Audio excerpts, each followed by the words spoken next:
প্রিয় শিক্ষার্থী বন্ধুরা, আশা করি তোমরা বেশ সবাই ভালোই আছো আর ভালোভাবেই প্রস্তুতি নিচ্ছ, কারণ নিতেই হবে, আর সময় বেশি নেই। তাই তোমরা খুব মন দিয়ে পড়াশোনা করো। তবে একটা কথা বলছি যে তোমরা কিন্তু ভাবনা চিন্তা করার স্পিড বা হাতে লেখার স্পিড বা যোগ বিয়োগ গুণ ভাগ করার স্পিড এটা কিন্তু বাড়াবে। দেখো, অঙ্কগুলি কিন্তু এমন খুব একটা জটিল থাকে না, কেবল যোগ বিয়োগ গুণ ভাগ, দশমিকের যোগ বিয়োগ গুণ ভাগ, ভগ্নাংশের যোগ বিয়োগ গুণ ভাগ ইত্যাদি নিয়েই থাকে বেশিরভাগ। তো সেগুলি কিন্তু খুব তাড়াতাড়ির মধ্যে করতে হবে, কম সময়ের মধ্যে করতে হবে, তাহলে তোমরা কিন্তু সফল হবে। তো যাই হোক, আজকে আমি অঙ্ক নম্বর 13, 14, 15 এবং 16 নিয়ে এসেছি তোমাদের সামনে, এবং এক একটি করে অঙ্ক আমি বুঝিয়ে দিচ্ছি কিভাবে তোমরা খুব কম সময়ের মধ্যে সেগুলো করবে। তো প্রথমে 13 নম্বর অঙ্কটিতে বলা হয়েছে যে একজন লোক 4500 টাকা দিয়ে একটি সাইকেল কিনল, পরে সে 4800 টাকায় বিক্রি করে দিল। সে কত শতাংশ লাভ করলো? অর্থাৎ এখানে তোমরা দেখতেই পাচ্ছ, সাইকেলটি সে কিনেছিল 4500 টাকায়, আবার বিক্রি করে দিল 4800 টাকায়। তাহলে এখানে তার লাভই হলো, তার লাভ হলো। কারণ লাভ কখন হয়? কেনা দাম থেকে যখন বেচা দামটা বেশি হয় তখনই লাভ হয়। তো এখানে কেনা দাম তো 4500 টাকা, আর বিক্রি করা দাম বা বিক্রয় মূল্য হচ্ছে 4800 টাকা, তাহলে লাভ হয়েছে। তা লাভ কত হয়েছে না, আমরা বিয়োগ করলে পেয়ে যাব, লাভ হয়েছে 4800 বিয়োগ 4500 সমান 300 টাকা। সাইকেলটি বিক্রি করে তার 300 টাকা মোট লাভ হয়েছে। এখন মোট কিন্তু লাভ কত হয়েছে বলা হয়নি, বলা হয়েছে শতকরা কত লাভ হয়েছে। তো শতকরা লাভ বের করতে হলে এইভাবে করতে হবে যে এই যে 300 টাকাটা লাভ হলো, এই 300 টাকাটা লাভ হলো কত টাকাতে লাভ হলো, তার পুঁজি কত, তার মূলধন কত না, তার মূলধন তো 4500 টাকা। 4500 টাকায় সে কিনেছিল, মানে সেটা তার মূলধন। তাহলে 4500 টাকায় লাভ হলো 300 টাকা। তাহলে 4500 টাকায় যদি লাভ হয় 300 টাকা, তাহলে সেই হিসাব অনুযায়ী 1 টাকায় কত হবে আর 100 টাকায় কত হবে।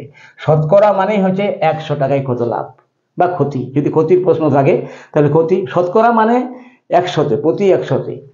তাহলে 4500 টাকায় যদি লাভ হয় 300 টাকা, তাহলে 1 টাকায় নিশ্চয়ই কম হয়েছে, তাহলে হবে 300/45, নিচে যাবে এটা। আবার যখন 100 টাকাতে লাভ কত হবে, তখন এটার থেকে বেশি হবে, তখন 100 দ্বারা গুণ করতে হবে, তখন হয়ে যাবে 300/4500 গুণ 100। এবার এই শূন্যগুলো আমরা কেটে দিচ্ছি, 3 দ্বারা কেটে দিচ্ছি, 3 একে 3, 3 15 45। এরপর আবার আমরা 5 দ্বারা কাটতে পারি, 3 5 15, 5 20 100 সমান হয়ে গেল 20/3। এখন 20/3টাকে আমরা এবার মিশ্র ভগ্নাংশে পরিণত করে নিচ্ছি, ভাগ করে 20কে 3 দ্বারা, তাহলে হয়ে যাবে 3 6 18, 2 20 সমান হয়ে গেল 6 পূর্ণ 2 3%। ঠিক আছে, এবং এই 6 পূর্ণ 2 3% আছে দেখো অপশন বিতে। সুতরাং বি অপশন দিয়ে সঠিক। ঠিক আছে, আশা করি বুঝতে পারছো। তো এরপর আমরা চলে যাচ্ছি অঙ্ক নম্বর 14তে। 14 নম্বর অঙ্কতে কি বলা হয়েছে যে 326 জন বালক বালিকাদের মধ্যে 4564টি খাতা ভাগ করে দিলে প্রত্যেকে কটি করে খাতা পাবে। তোমরা তো নিশ্চয়ই স্কুলে খাতা পাও, ঠিক আছে। তো মনে করো 326 জন বালক বালিকা তোমরা আছো, এবং সরকার থেকে 4564টি খাতা ভাগ করতে বলা হয়েছে টিচারগুলোকে। তো তাহলে প্রত্যেকে কটি করে খাতা পাবে, মানে সোজা কথায় এটি ভাগের অঙ্ক, এবং ওই খাতার সংখ্যাটাকে বালক বালিকার সংখ্যা দ্বারা ভাগ করে দিতে হবে, তাহলেই বের হয়ে যাবে যে প্রত্যেক বালক বালিকা কটি করে খাতা পাবে। মানে আমি কি বললাম একটু আগে, যে যোগ বিয়োগ গুণ ভাগ, তার সঙ্গে দশমিকের যোগ বিয়োগ গুণ ভাগ এবং ভগ্নাংশের যোগ বিয়োগ গুণ ভাগ, এটি হচ্ছে কিন্তু মুখ্য বিষয়টা এই পরীক্ষার। কিন্তু সেগুলোই ভুল হয়ে যায়, অনেকে সময় কুলোতে পারে না বা হাতের স্পিড কম, হ্যাঁ, বা অনেকে নার্ভাস হয়ে যায় না, তোমার কিন্তু নার্ভাস হবে না, খুব সোজা সোজা থাকবে, খুব চেষ্টা করবে, খুব মন দিয়ে করবে, তাহলেই পেরে যাবে। তো যাই হোক, তাহলে আমরা এখন এই 4,564কে 326 দ্বারা ভাগ করে দিব, তাহলে এই উত্তরটি বেরিয়ে যাবে। তাহলে 4,564 কে আমরা ভাগ করে নেব 326 দ্বারা। এখন ভাগ করতে হবে, এটা বড় ভাগ, কারণ ভাজক মানে 5-4-এ যে ভাগগুলো পাওয়া যায় সেগুলো কিন্তু 2 অঙ্ক বিশিষ্ট ভাজক হয়। হ্যাঁ, তো কিন্তু এখানে 3 অঙ্ক বিশিষ্ট ভাজকটি, 3 অঙ্ক বিশিষ্ট, তো 326-এর নামটা তো মুখস্থ রাখা সহজ নয়, তো গুণ করে করে নামটা তৈরি করে নিতে হবে। তো এখন দেখো 326, এখন নামটাটা তৈরি করার আগে আমি একটা কথা বলছি, নিয়ম, ভাগের নিয়ম। তোমার ভাজকে কয়টি অঙ্ক রয়েছে গুণে নাও। 3টি অঙ্ক রয়েছে। আর 4,564-তে কয়টি অঙ্ক রয়েছে? 4টি অঙ্ক রয়েছে। তো 4টি আছে না 5টি আছে না 6টি আছে আমাদের দেখার নেই, আমাদের দেখার আছে যে এখানে জয়টি মানে অঙ্ক রয়েছে, এখানে 6টি অঙ্ক নিয়ে আমরা চিন্তা ভাবনা প্রথমে করব। তাহলে 456-কে আমরা মনে মনে করে নিচ্ছি, এখন 456-কে 326 দ্বারা ভাগ করে দেব। তাহলে নিশ্চয়ই 1 খাওয়াতে হবে, কারণ 2 খাওয়ালে কত হয়ে যাবে? 652 হয়ে যাবে, তাহলে বেশি হয়ে যাচ্ছে। তাহলে 1 খাওয়াবো আমরা এখানে ভাগ ফলে, তো এখানে হয়ে যাবে 326। এবার আমরা বিয়োগ করে নিব, 6 মিলে গেল 0, 2 কত 5, 3 5, আর 3 আর কত হয় দিলে 4 হয়, 1 দিলে 4 হয়। এটা হলো ভাগ শেষ। এরপর 4 নামার কথা, 4 নেমে গেল, হয়ে গেল কত? 1,304 বা 1,304। এরপরে দেখো এখানে 4 রয়েছে, এখানে 4 রয়েছে, এখানে 6 রয়েছে। তো 6কে মোটামুটি 4 দ্বারা গুণ করলে 4 ছক 24, একক স্থানে অঙ্কটি 4 হয়। তাহলে 4 আমরা মনে মনে চিন্তা ভাবনা করে নিয়েছি যে 4 দিলে কি হয়, 4 ছক 24-এর 4 হাতে 2, 4 দুগুণে 8 আর 2 10 এর 0, হাত থাকে 1, 3 4 12, 1 13, তাহলে মিলে যাচ্ছে। তাহলে এখানে 4ই খাওয়াতে হবে, তাহলে হয়ে গেল 1,304। তাহলে এই যে খাতার সংখ্যা তাকে যখন আমরা বালক বালিকার সংখ্যা দ্বারা ভাগ করে নিলাম, তখন প্রত্যেক বালক বালিকা কটি করে পেল? 14টি করে পেল। তাহলে এখানে অপশনটা আমরা দেখে নিচ্ছি কোথায় আছে, এ বি সি ডি। ডিতে সঠিক উত্তরটি রয়েছে, সুতরাং ডি অপশন ডি সঠিক উত্তর। ঠিক আছে, তো এরপর আমরা চলে যাচ্ছি অঙ্ক নম্বর 15-তে। দেখো 15 নম্বরে বলা হয়েছে যে 4 অঙ্কের কোন ক্ষুদ্রতম সংখ্যা 12, 24 ও 30 দ্বারা বিভাজ্য। এটা বিভাজ্যতার অঙ্ক বটে, তোমরা জানো ডিভিজিবিলিটি। তো সে যাই হোক, এখন এই অঙ্কগুলো কিন্তু একটু মানে যেমন এই অঙ্কটির তুলনায় বা এই অঙ্কটির তুলনায় একটু জটিল, তবে খুব জটিল না, মন দিয়ে শোনো, ঠিক বুঝতে পারবে। এখন এই যে বিভাজ্যতার অঙ্ক জানতে গেলে তোমাকে জানতে হবে লসাগু, জানতেই হবে লসাগু গসাগু জানতে হবে, তাহলে এই অঙ্কগুলি খুব সহজেই করা যায়। এখন প্রশ্ন হচ্ছে যে 4 অঙ্কের কোন ক্ষুদ্রতম সংখ্যা। তো আমরা 4 অঙ্কের ক্ষুদ্রতম সংখ্যা তো জানি, 1-এর পরে 3টে শূন্য, এটাই হচ্ছে 4 অঙ্কের ক্ষুদ্রতম সংখ্যা। ঠিক আছে, তো 4 অঙ্কের কোন ক্ষুদ্রতম সংখ্যা 12, 24 ও 30 দ্বারা বিভাজ্য। মানে সেই একটি সংখ্যা আছে, মনে করে নিচ্ছি আমরা 4টি অঙ্ক, এর একটি 4 অঙ্ক বিশিষ্ট সংখ্যা আছে, এটিকে আমরা 12 দ্বারাও ভাগ করতে পারবো, আবার 24 দ্বারাও ভাগ করতে পারবো, আবার 30 দ্বারাও ভাগ করতে পারবো। 3টে দ্বারাই কিন্তু এই অজানা সংখ্যাটিকে ভাগ করা যাবে। আমরা জানি যে ভাগের সময় ভাজ্যটা বড় হয়, ভাজকটা ছোট হয়।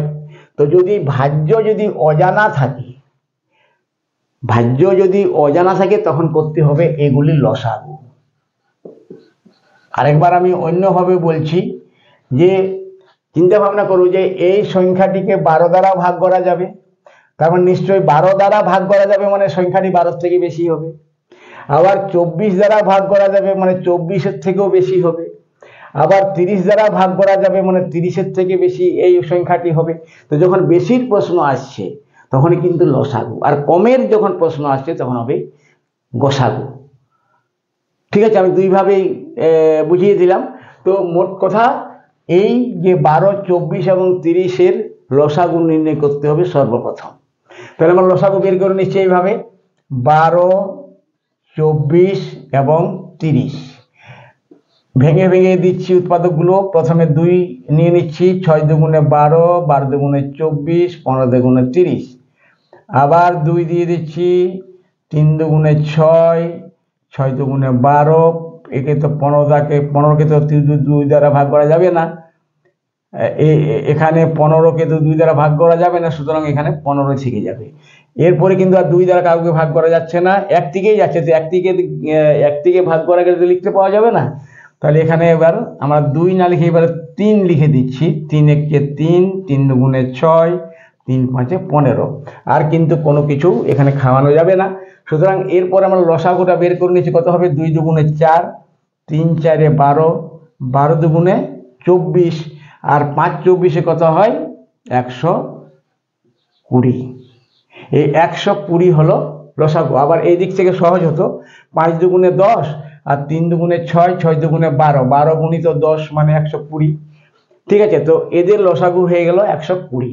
এখন যদি 120 যদি হয়, তাহলে 120কে এরপর আমরা বলতে পারি যে 12 দ্বারা ভাগ করা যাবে, 24 দ্বারা ভাগ করা যাবে, 30 দ্বারা ভাগ করা যাবে।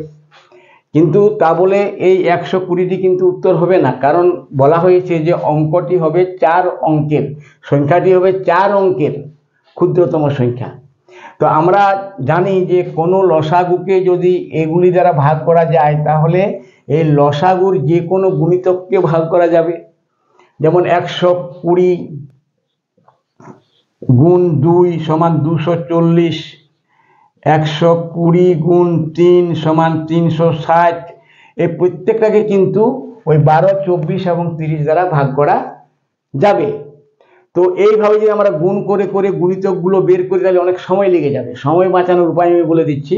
এই যে 4 অঙ্কের যে ক্ষুদ্রতম সংখ্যাটা আমরা লিখেছিলাম এখানে 1000, এই 1000কে আমরা এই লসাগু 120 দ্বারা ভাগ করে নেব। ঠিক আছে, তাহলে কাছাকাছি আমরা খুব জলদি, খুব কম সময়ের মধ্যে পৌঁছে যাব। তাহলে এখানে দেখো, এখানে আমি যে নিয়মটি বলেছিলাম আগে সেই নিয়মটি বলছি। এখানে 3টি অঙ্ক রয়েছে, তো এখানে 3টি অঙ্কই নিব এবং প্রথমে সেই কথাটাই ভাববো। কিন্তু দেখা গেল যে 120 থেকে 100টা কম হয়ে গেল, তখন পরবর্তী যে অঙ্কটি রয়েছে তাকেও সঙ্গে নিয়ে নিব, তাহলে হয়ে গেল 1000। এখন 120কে আমরা নামটা যদি পারো ভালো কথা, 12 নামটা থাকলে 120 নামটা পেরে যাবে। তো আমরা জানি যে 9 12 108 হয়, তাহলে 108 যদি আমরা 9 খাওয়াই, তাহলে 9 12 100, 1080 হচ্ছে, তাহলে বেশি হচ্ছে, তাহলে 8 খাইয়ে দেব। তাহলে 8 0 0, 8 দুগুণে 16, 6 হাতে 1, 8 একে 9। তাহলে এবারে বিয়োগ করে দিচ্ছি, 6 কত 10, 4 10, হাতে 1, 10 10 মিলে গেল। এখন দেখা যাচ্ছে এটা কি, দেখা যাচ্ছে যে 1000কে যখন 120 দ্বারা ভাগ করছি, তখন কিন্তু ভাগশেষ থেকে যাচ্ছে। তার মানে যদি আমরা 40টা এই 1000 থেকে কম করে দিই বিয়োগ করে, তাহলে সেটি 120 দ্বারা বিভাজ্য। আর 120 দ্বারা বিভাজ্য মানে 12 দ্বারা বিভাজ্য, 24 দ্বারা বিভাজ্য, 30 দ্বারা বিভাজ্য। তাহলে উত্তরটি হতে পারে। এখন দেখা যাক প্র্যাকটিক্যালি কি হচ্ছে। তাহলে 1000কে যখন আমরা 40 বিয়োগ করে দিব, তখন হয়ে যাবে কত? 4 কত 10, 6 10, হাতে 1, 1 কত 10, 9 10, হাতে 1, 1 1 মিলে গেল। সংখ্যাটি কিন্তু 3 অঙ্কের হলো, কিন্তু এখানে বলা হয়েছে 4 অঙ্কের। তাহলে এটি উত্তর হবে না। যদিও 960কে 12 24 30 তিনটি দ্বারাই ভাগ করা যাবে, কিন্তু তবু উত্তর হবে না, কারণ বলা হয়েছে 4 অঙ্কের ক্ষুদ্রতম হতে হবে। তাহলে সংখ্যাটা কত হবে না, এখানে 120কে 8 দ্বারা গুণ যদি করা হচ্ছে, তখন হচ্ছে 960। তাহলে এরপরে এর পরবর্তী সংখ্যাটি কত হবে? 9। তাহলে 120কে 9 দ্বারা যদি গুণ করা হয়, 120কে যদি 9 দ্বারা গুণ করা হয়, তাহলে 120কে যদি 9 দ্বারা গুণ করা হয়, তাহলে 9 0 0, 9 দুগুণে 18, 8 হাতে 1, 9 কে 9 1 10, 1080। এখন 1080তে এই সংখ্যাটিতে কিন্তু আমরা দেখতে পাচ্ছি 4টি অঙ্ক রয়েছে। 1 একটা অঙ্ক, 0 একটা অঙ্ক, 8 একটা অঙ্ক, 0 একটা অঙ্ক, 1080। তাহলে 4 অঙ্কের ক্ষুদ্রতম সংখ্যাটি হলো 1080, যেটিকে 12 দ্বারা, 24 দ্বারা, 30 দ্বারা তিনটে সংখ্যা দ্বারা ভাগ করা যাবে।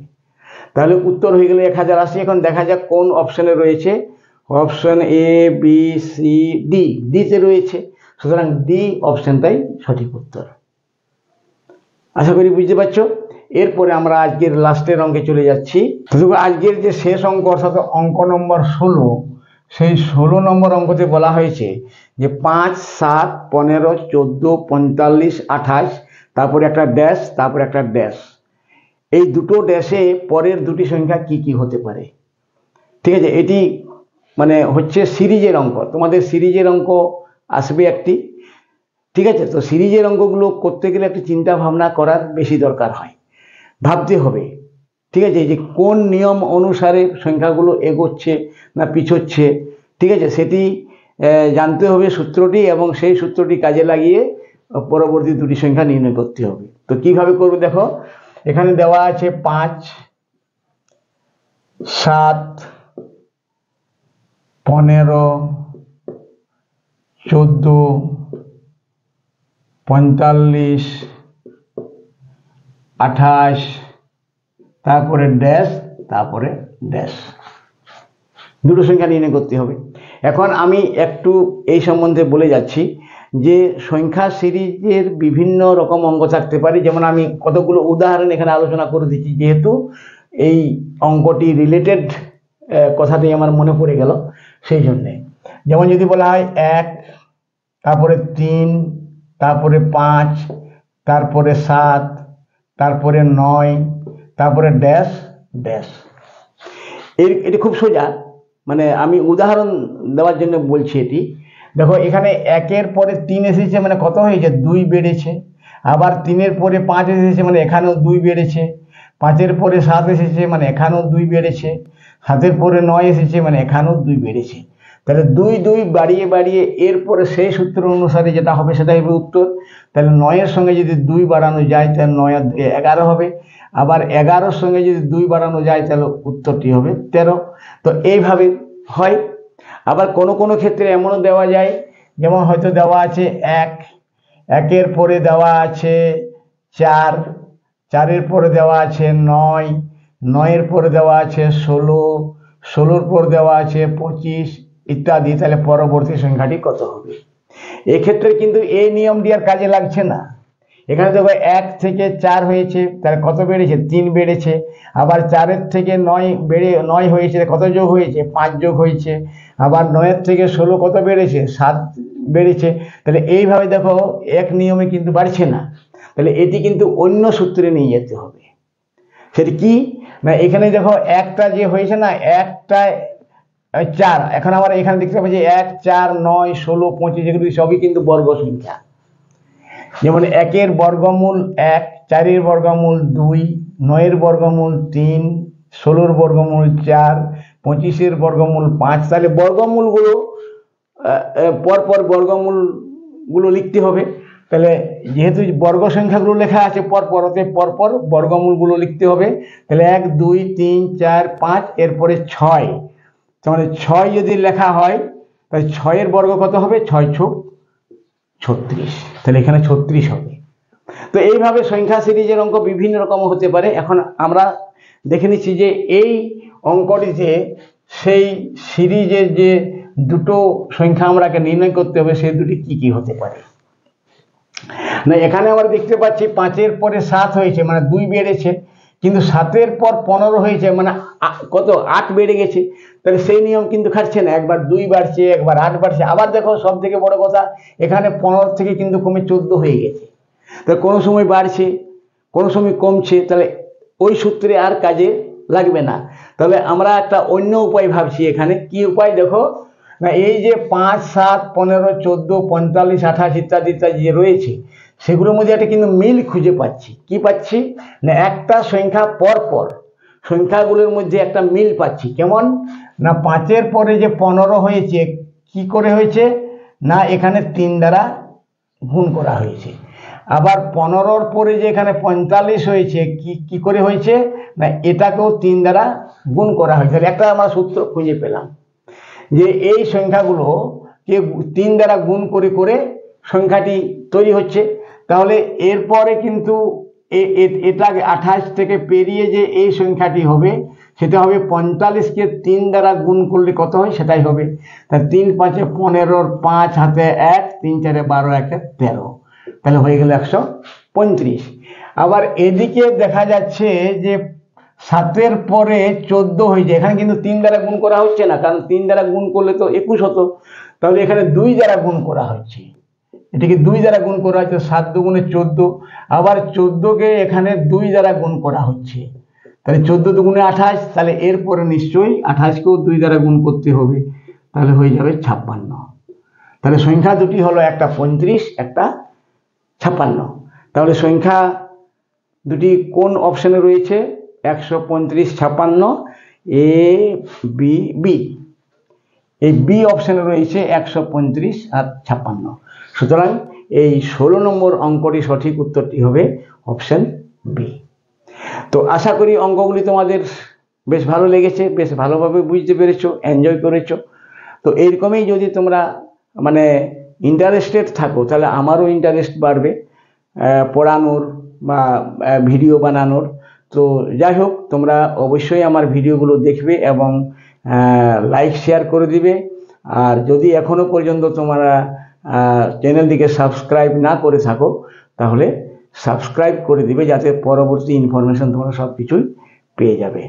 সবাই ভালো থেকো, সুস্থ থেকো। May God bless you.